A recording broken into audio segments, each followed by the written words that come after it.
दोस्तों सुजलॉन एनर्जी की बात करें, स्टॉक के अंदर आज काफ़ी बड़ी गिरावट हुई। अब ये जो गिरावट है इसके पीछे वजह है एफआई की तरफ से बिकवाली। आप ये देख ही सकते हो कि बाजार में पिछले कुछ ट्रेडिंग सेशन से एफआई बाजार में ज़बरदस्त बिकवाली शुरू कर चुके हैं और सुजलॉन एनर्जी के स्टॉक में एफआई की जम के खरीदारी हुई है पिछले कुछ क्वार्टर में। और अब जो वो बाजार से पैसे निकाल रहे हैं तो सुजलॉन में भी उनका निवेश निकल रहा है। लेकिन आने वाले समय में क्या फिर से पॉजिटिव संभावना बनेगी? क्या इस समय गिरावट में सुजलॉन एनर्जी में इन्वेस्टमेंट करना चाहिए? क्योंकि कंपनी जिस सेक्टर में काम करी उसमें आने वाले समय एक ज़बरदस्त तेजी का दौर शुरू होगा। और इसीलिए अगर कहे तो अगर नजरिया लॉन्ग टर्म का है तब तो निवेश की कोई यहाँ पे चिंता नहीं है। लेकिन जो शॉर्ट टर्म इन्वेस्टर है उनको क्या करना चाहिए? क्या स्टॉक में से निकल जाना चाहिए? क्योंकि वैसे सुजलॉन की ही बात नहीं है, दूसरे जो पेनी स्टॉक है वो भी काफ़ी नीचे आ गए और इसके पीछे लगातार बाजार में हो रही गिरावट। और इस गिरावट के पीछे वजह है यूएस से आई बैड न्यूज़। देख सकते हो कि यूएस के दो बड़े बैंक हैं जो डूब चुके और उसके बाद में लोगों को काफ़ी ज़्यादा डर लगने लगा है। लोगों को लग रहा है कि कहीं फिर से 2008 रिपीट ना हो जाए, जब यूएस की बैंक लेमन ब्रदर्स डूबी थी। उसके बाद में पूरे वर्ल्ड के अंदर आर्थिक मंदी आ गई थी और इंडिया का बाजार भी क्रैश कर गया था। और ये वही दौर था जब सुजलॉन एनर्जी का स्टॉक जो 400 के आसपास ट्रेड करता वो एक रुपये के आसपास आ गया धीरे धीरे करके 2020 तक। तो ये आप समझ ही सकते हो कि लोगों को फिर से वो डर सताने लगा और इसी वजह से बाजार से निवेश भी निकल रहा है। लेकिन क्या फिर से वैसी संभावना बनेगी? तो ये अब जो सिनेरियो है वो बिल्कुल चेंज हो चुका है 2008 से। इस समय इंडिया का बाजार विश्व के बाजारों से रिएक्ट जरूर करता है लेकिन उसका इतना इफेक्ट नहीं पड़ता है और इसीलिए ऐसी संभावना बहुत कम हो गई है। वैसे भी इंडिया का बाजार काफ़ी अट्रैक्टिव है दूसरे बाजारों के मुकाबले, लोग यहाँ पे निवेश करना पसंद करें। तो क्या संभावना आगे की जानने की कोशिश करेंगे इस वीडियो के माध्यम से और कुछ लेटेस्ट अपडेट है जिनको एक एक करके डिस्कस करेंगे। लेकिन फ्रेंड उससे पहले अगर आप पहली बार हमारे चैनल पर आए तो चैनल को सब्सक्राइब कर दीजिए, एक बेल आइकन दबा दीजिए ताकि जब भी नया वीडियो बने पहला नोटिफिकेशन आपको मिले। वीडियो पसंद आए तो लाइक शेयर जरूर कीजिए। चलो फ्रेंड्स वीडियो स्टार्ट करते हैं। मैं हूं आपका दोस्त एस बी दवे और हमारे अपने चैनल ऑनलाइन कमाई में आपका बहुत बहुत स्वागत है। आज बाजार में ओवरऑल देखें तो सब जगह पे गिरावट थी, चाहे आप निफ्टी के ऊपर का इंडेक्स देखें या फिर मिड कैप या स्मॉल कैप। आप देख सकते हो निफ्टी 50 में 0.65% की गिरावट थी, तो निफ्टी मिड कैप 50 में 0.38% की गिरावट थी और निफ्टी मिड कैप 100 में 0.52% की गिरावट थी। अब निफ्टी स्मॉल कैप की बात करें तो 0.79% की गिरावट थी। तो ये तो आप समझ ही सकते हो कि आज सभी इंडेक्स में लगभग एक जैसी गिरावट थी। 1% से नीचे ही गिरावट थी, बड़ी गिरावट तो नहीं थी लेकिन गिरावट हर सेक्टर में दिखाई देगी। अगर हम सेक्टरल इंडेक्स की बात करें तो जो सबसे बड़ी गिरावट थी वो थी आज पीएसयू बैंक में 1.90% की भारी गिरावट। और उसके बाद में जो इंडेक्स टूटा वो है निफ्टी आईटी 1.65% की काफ़ी बड़ी गिरावट और निफ्टी रियल्टी में 1.01% की गिरावट। इस गिरावट में भी दो ऐसे इंडेक्स थे जो आज पॉजिटिव क्लोजिंग देने में कामयाब रही, वो है निफ्टी मीडिया जिसमें 0.16% की तेजी थी और निफ्टी फार्मा जब 0.01% की मामूली सी तेजी के साथ में ग्रीन क्लोजिंग दी है। तो कुल मिला के देख सकते हो कि दबाव सभी जगह पे बना हुआ है। अब इसके बीच में इंटरनेशनल मार्केट खुल चुके हैं। डाउ जोन की बात करें तो 32,081 के स्तर पे देख सकते हो कि 0.82% की यहाँ पे तेजी बनी हुई है, यानी काफ़ी अच्छी तेजी है। S&P 500 की बात करें तो 3,906 के स्तर पे 1.31% की ज़बरदस्त तेजी है। नेस्डेक कंपोजिट की बात करें तो 11,363 के स्तर पे 1.56% की बम्पर तेजी। रजल 2000 इंडेक्स में देख सकते हो 1744 के स्तर पे 1.60% की गिरावट है। कुल मिला के देख सकते हो कि बाजार में तेजी अच्छी बनी हुई और इसका इफेक्ट हमारे बाजार में देखने को कल मिल सकता है। शुरुआत पॉजिटिव हो सकती है। अब यहाँ पे जो गिरावट हुई सुजलॉन में हो तो इसके पीछे वजह यह है कि बाजार में भी काफ़ी ज़्यादा करेक्शन आ चुका है।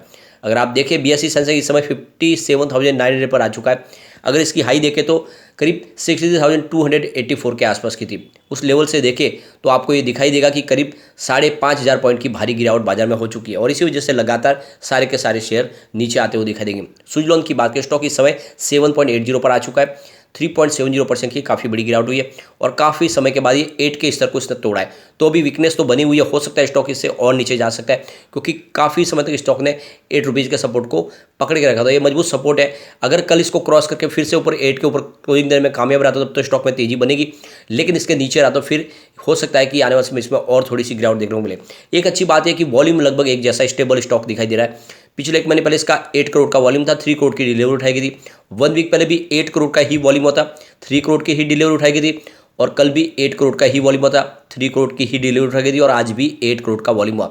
ये बहुत बड़ी अच्छी बात है कि बहुत ज़बरदस्त और स्टेबल वॉल्यूम है, एक जैसे वॉल्यूम में ही काम हो रहा है, डिलीवरी बेस्ड काम भी ऐसा ही हो रहा है। तो काफ़ी लोग हैं जो इसमें खरीदारी करें। बाजार के लिए जो सबसे बुरी खबर है कि आज एफआई ने बाजार में बहुत भारी बिकवाली कर दी है। 8 मार्च को एफआई ने बाजार में जम के खरीदारी की थी करीब 3671 करोड़ रुपीज़ की, लेकिन उसके बाद 9 मार्च को उन्होंने 561 करोड़ रुपीज़ की बिकवाली की। 10 मार्च को उन्होंने 2061 करोड़ रुपीज़ की बिकवाली की। कल थोड़ी सी बिकवाली उनकी कम थी, 1546 करोड़ रुपीज़ की बिकवाली, लेकिन आज उन्होंने 3086 करोड़ रुपीज़ का भारी बिकवाली कर दिया और ये इशारा है कि एफआई फिर से बाजार में बिकवाली शुरू कर चुके हैं। अब इसके बीच में काफ़ी बड़ी गुड न्यूज़ निकल के आ रही है। यहाँ पे देख सकते हो कि आरबीआई की तरफ से एक बहुत बड़ा फैसला किया गया है। आप देख सकते हो Indian renewable energy development agency, जिसको बोलते हैं IREDA, को अब फाइनेंस कंपनी का स्टेटस मिल चुका है, यानी अब ये एक फाइनेंस कंपनी बन चुकी है और ये काफ़ी बड़ा फैसला लिया गया है। ग्रीन एनर्जी सेक्टर के लिए इससे काफ़ी ज़्यादा बेनिफिट मिलने वाला है। तो यहाँ पे देख सकते हो कि अब इसको एक इंफ्रास्ट्रक्चर फाइनेंस कंपनी का एक स्टेटस मिल चुका है और रिजर्व बैंक ऑफ इंडिया की तरफ से इसकी परमिशन मिल चुकी है और अब ये आराम से एग्रेसिव तरीके से रिन्यूएबल एनर्जी सेक्टर में निवेश को है बढ़ावा दे पाएंगे, वहाँ पे फाइनेंस प्रोवाइड कर पाएंगे और काफ़ी कंपनियां हैं जो ग्रीन एनर्जी सेक्टर से संबंधित कंपनियां, वो यहाँ पे इन्वेस्टमेंट ले पाएगी अब। तो यहाँ पे देख सकते हो जो इनको अभी IFC का जो स्टेटस मिला, इसके माध्यम से अब वो ज़्यादा से ज़्यादा फंड रेज कर पाएंगे और ज़्यादा से ज़्यादा फंड दे भी पाएंगे। अब उनके लिए एक तरह से उनको काफ़ी ज़्यादा अधिकार मिल चुके हैं। सबसे बड़ी बात है कि अब IFC का दर्जा मिलने की वजह से जो इन्वेस्टर उनके बीच में भी कॉन्फिडेंस जगेगा और इनके साथ में कारोबार करने को वो लालयित होंगे। IREDA की बात करें 36 ईयर पुरानी कंपनी है जो रिन्यूएबल सेक्टर को प्रमोट करने के लिए वहाँ पे फाइनेंस प्रोवाइड करती है और अब एक देख सकते जिसने सरकार ने अपना गोल सेट किया 500 गीगावाट की कैपेसिटी को पाना है 2030 तक और इसीलिए ये IREDA को IFC का दर्जा दिया, जिसके माध्यम से ज़्यादा मात्रा में अब यहाँ पे फाइनेंस मिल पाएगा और इस सेक्टर की कंपनियाँ जिसमें सुजलॉन भी शामिल है उनको काफ़ी बेनिफिट मिल पाएंगे, वो यहाँ से अच्छे से फंड ले पाएंगे। अब यहाँ पे देखो इस मौके पे जो IFC का जो दर्जा मिला है, इसके मौके पे देखो चेयरमैन और मैनेजिंग डायरेक्टर है IREDA के, उनका कहना है कि जो हमें ये स्टेटस मिला है ये हमारे लिए एक माइलस्टोन अचीवमेंट है और इसके माध्यम से एक तरह से हमें एक लीडिंग पोजीशन हासिल करने में एक बड़ी जगह मिलेगी और हम अपने बिजनेस को और तेज़ी से बढ़ा पाएंगे और ज़्यादा से ज़्यादा हम फाइनेंस कर पाएंगे ग्रीन एनर्जी सेक्टर के लिए। यहाँ पे दूसरी एक बड़ी अपडेट और निकल के आ रही है, जैसे कि सरकार ने अपना गोल सेट कर दिया नेट जीरो कार्बन पॉलिसी पे पहुंचना है। तो यहाँ पे देख सकते हो कि 2047 तक कैसे सरकार इस स्टेप में आगे बढ़ेगी स्टेप बाय स्टेप। तो आप देख सकते हो सरकार ने जो अपना गोल सेट किया है उसके लिए देखें तो सबसे जो बड़ी बात है कि इंडिया में इस समय जो पेरिस एग्रीमेंट हुआ जिसके तहत देखो नेट जीरो कार्बन पॉलिसी पे जाना है सरकार को, ग्रीन एनर्जी को प्रमोट करना है और इसके लिए जो सबसे बड़ा जरिया बनेगा वो है G20 समिट। इस G20 में सरकार ने अपनी तरफ से कोशिशें शुरू कर दी है, जो बड़े बड़े देश यहाँ पे आएंगे उनसे किस तरह से बिजनेस टाइप करना है, किस तरह से उनको निवेश के लिए प्रेरित करना है, जिससे ये जो गोल है उसको आसानी से तय किया जा सके। सरकार आने वाली G20 में सोलर एनर्जी और विंड एनर्जी को प्रमोट करेंगे और दूसरे देशों से भी कहेंगे कि इसमें निवेश कीजिए ताकि जो सरकार का जो गोल है उसको जल्द से जल्द पूरा किया जा सके। सरकार चाहती है कि 2030 तक कम से कम 280 गीगावाट की सोलर कैपेसिटी के इंस्टॉल हो जाए और 140 गीगावाट विंड पावर की इंस्टॉलेशन कैपेसिटी बन जाए। सरकार इस पॉलिसी को आगे बढ़ाने के लिए कुछ पॉलिसी देख सकते हो कि काफ़ी ज़्यादा इसमें नए अपनी तरफ से पहले स्कीम भी ला रही है और आप देख सकते हो सोलर अलायंस बनाए हुए हैं और आप देखें किस तरह से सोलर एनर्जी की जो मैन्युफैक्चरिंग कॉस्ट है उसको कम किया जाए, उसके ऊपर कोशिश की जा रही है। विंड एनर्जी में भी किस तरह से टैक्स में राहत दी जा सके, सरकार वो सारी की सारी कोशिशें कर रही है ताकि इसमें ज़्यादा से ज़्यादा सेक्टर में लोग इन्वेस्टमेंट करें और इसके निवेश की वजह से आने वाले समय में ये जो सरकार का मिशन है वो समय पर पूरा हो पाए। इसके अलावा सरकार स्पेशली बैटरी स्टोरेज के ऊपर फोकस करिए क्योंकि विंड एनर्जी और सोलर एनर्जी के माध्यम से बिजली का उत्पादन तो हो जाएगा लेकिन उसको स्टोर करने का बहुत बड़ा प्रॉब्लम है, क्योंकि अगर उसको स्टोर नहीं किया तो फिर वो वेस्ट हो जाएगी और इसीलिए सरकार उसके ऊपर भी काफ़ी ज़्यादा खर्च कर रही है। तो ये सारे के सारे रास्ते अपनाए जा रहे हैं जिस वजह से लग रहा है कि आने वाले समय में इस सेक्टर में एक बड़ा रिवॉल्यूशन आराम से आ सकता है और इस सेक्टर की सारी कंपनियाँ मल्टीबैगर बन सकती है। इसके अलावा सरकार का जो फोकस है रिसर्च और डेवलपमेंट के ऊपर, क्लीन एनर्जी को कैसे और तेज़ी से आगे बढ़ाया जाए उसके ऊपर रिसर्च किया जा रहा है, उसके लिए काफ़ी खर्च किया जा रहा है। ये सारे रास्ते हैं जो आने वाले समय में इस सेक्टर में तेज़ी ला सकते हैं। अब सुजलॉन एनर्जी की बात करें, इसकी जो सबसे बड़ा प्लस पॉइंट है कंपनी लगातार अपने डेट को कम कर रही है।